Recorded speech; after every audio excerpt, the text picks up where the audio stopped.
This video is brought to you by Divine on YouTube and by The Storyteller on Facebook.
Recovery by Roger Hansen.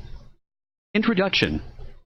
My name is Roger and I am 33 years old, getting ready to turn 34 on July 29th.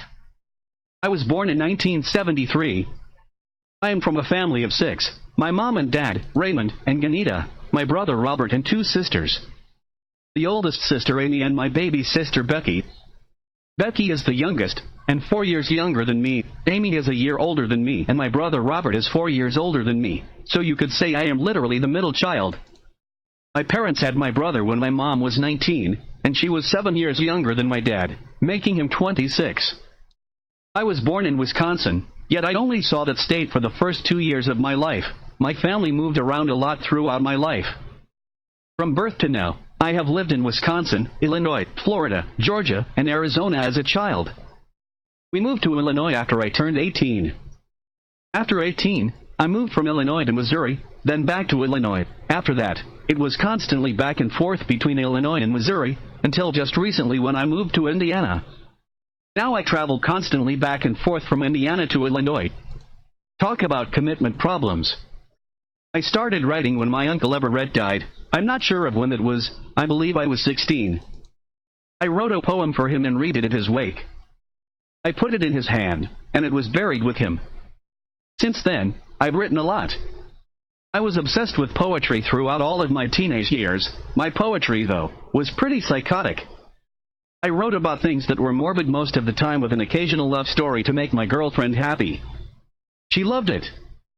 Around 17, I became interested in short stories, because I didn't think I could possibly write anything long.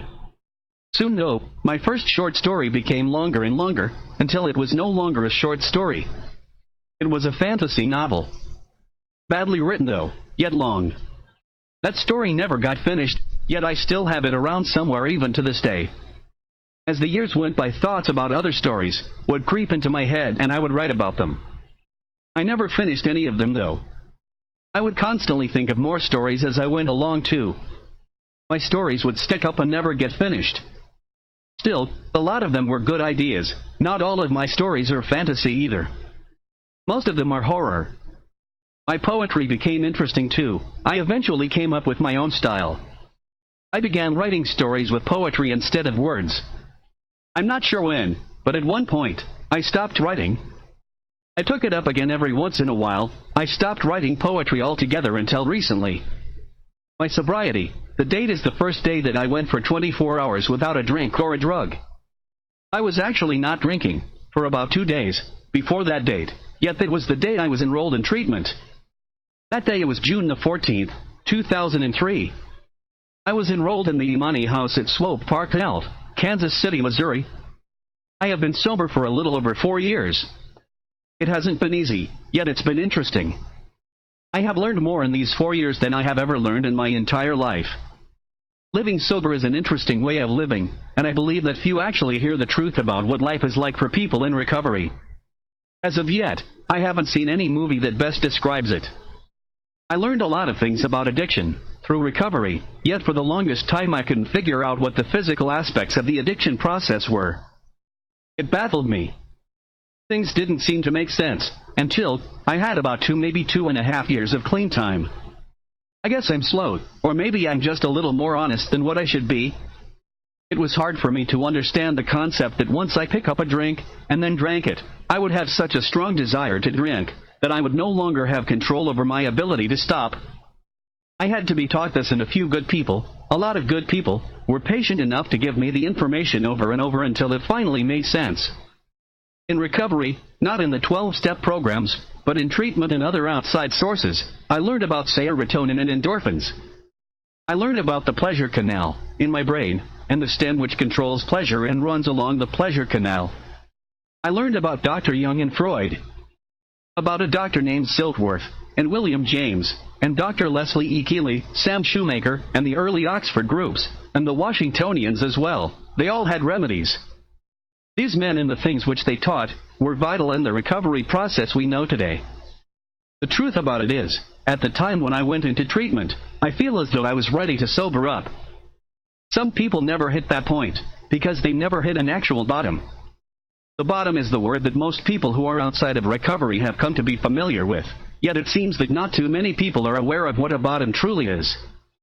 A bottom does not mean that I go homeless, which I did. It means that I emotionally get to a point where I can no longer live with or without drugs or alcohol. While in treatment, I was told that I was emotionally bankrupt. I couldn't understand how, because I was emotionally bankrupt. It's like going to an ATM and constantly making one withdrawal after the other. After a while the account is empty and I am left bankrupt. The same is true with my emotions. After a lot of withdrawals, I have become emotionally empty and bankrupt. I disagree a lot with the 12-steppers in that department because they feel that emotions are what cause the return to addiction or the relapse. I, on the other hand, believe that we get to the point where the bankruptcy returns and we get a bad case of the effort. That was what was taught to me in treatment, and it still holds true today, from what I see in recovery. I also believe that addicts and alcoholics could only receive benefits from the treatment I received, and that the more expensive facilities will not necessarily be the best options. That for good sober thinking, a visit to treatment centers in the downtown area of your city would be more beneficial. The problem with this is hopelessness, and that is where spiritual beliefs help. A psychic change is needed, as they say. Doctors, jails, and institutions have different ways of encouraging this change. Not all, though, still use one practice which even the 12-steppers use. That is ego deflation. Homeless shelters use this too. Now the shelters take all the booze out in their restrooms, so that people are exposed and out in the open while they are on the toilet. Jails and correctional treatment centers do this as well. I hear that they take the seats off too. Some homeless shelters make men stand in lines naked and wait until it is their turn to take showers. There is one correctional treatment center in St. Joe, Missouri, which makes all of the inmates shave their heads and wear identical uniforms. In the morning they all line up in a single file and they wait in a line by a small building. 5 people at a time go into this building and they are told to sing, "I'm a Little Teacup." They each must do this every morning. 12-steppers, though, aren't that harsh. Most of the ego deflation comes from within the fellowship. They all vary from person to person, because the 12-steppers have what we call sponsorship. Sponsorship is when a person chooses another person as, what religious people would call, an accountability partner. Most of the people in step programs overdo this. I was taught that I take my issues to my sponsor. He tells me what my character defects are, and who I need to make amends to, and that is it. If he tries to do more, he's a bad sponsor. This psychic change that I mentioned before is the key to the whole recovery process. I was on diversion once and they made me take a quick quiz. I took the quiz and the counselor came in and told me the worst news imaginable. She said that I would someday have to be placed in an institution for the rest of my life, and I would die hopeless and miserable. I heard that, went home and said the heck with this. If I'm hopeless, I might as well go out with a bang. So I drank even more, Not only did I drink, I made my addiction into the excuse for why I drank. Today I don't make excuses for drinking. My character defects aren't what makes me an alcoholic. The fact that I am an alcoholic isn't even an excuse for drinking today. My family isn't the reason why I am an alcoholic. For some reason, and doctors can't explain it, neither can religion or anyone else. When I take that first drink, I change. Just like the drink that first drug dosed the same thing. I no longer have a desire for drugs or alcohol, and I agree with the 12-steppers about this. I have recovered from a hopeless state of mind and body. Not recovering. That too has its hang-ups, and I will explain why. Today, going to meetings is like taking out an insurance policy. I no longer have drunk dreams, which I used to have, and I don't have cravings like I used to have. All of the problems that I have today have nothing to do with alcohol. I have the occasional thought of drinking, yet the 12-steppers inside of my hand remind me of the pain I went through to get here. Remember what I said, it's not easy, but it is simple. That thought alone stops me from taking the first drink. It's easier to stay sober than what it is to get sober. The spiritual aspect of my disease is that my mind will constantly forget the pain of the mornings after pissing myself or praying to the porcelain god. It wants me to drink, even still, after 4 years of not drinking. Doing what I'm supposed to do, going to meetings, talking and working with a sponsor, reading the big book of Alcoholics Anonymous, prayer, and meditation, are all reminders that I live by today. Socially, it has been a lonely life, yet I have learned solutions to that too. People really don't want to be around sober people, so I don't even bring recovery up. I have learned to stand on my own 2 feet, and if the other person happens to find out, he at least had a chance to get to know me before he judged me for it. And yes, they do judge you for being sober.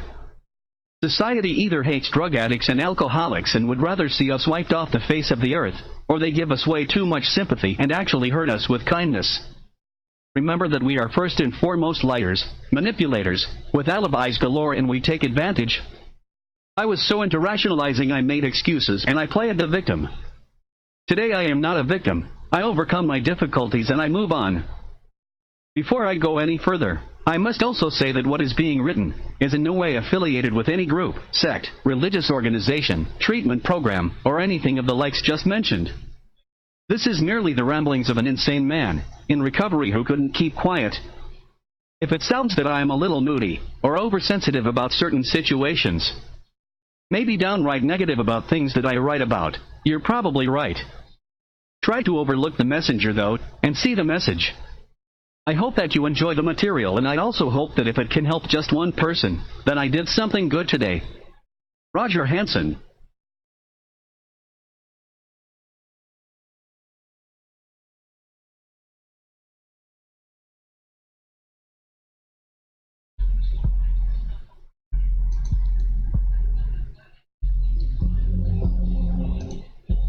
This video is brought to you by The Vine on YouTube and by The Storyteller on Facebook.